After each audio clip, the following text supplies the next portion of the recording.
位科技发展甲正紧，毋但是 AI、5G 通讯嘛是重要议题。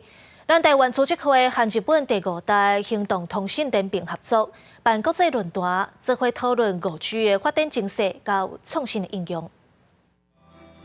使用游戏手柄，伫台北人港的会场操控，就当去实施高雄展览馆的智慧城市点。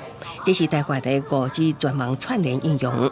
所谓科技发展带动 AI 自动驾驶等新趋势，其中5G 毫米波更加是电波领域的重要议题。未来毫米波怎么样天地合补？那非地面网络还有直连卫星 will accelerate the global participation and will be able to.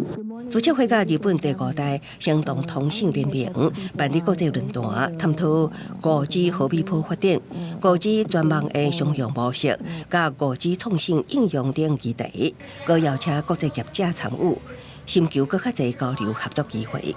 Millimeter wave is deployed already in Japan. The data traffic is mainly transferred by the sub-6, not the millimeter wave. Taiwan industries are high performance and reasonable cost equipment.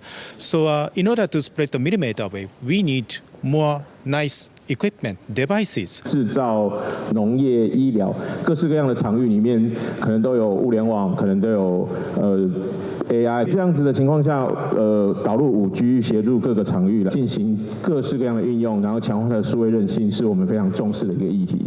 数位部为去年6月开始受理企业申请5G 网使用，原定2023年底目标是50件，不过申请件数超过70件以上，以发展智慧制造、智慧工厂较侪。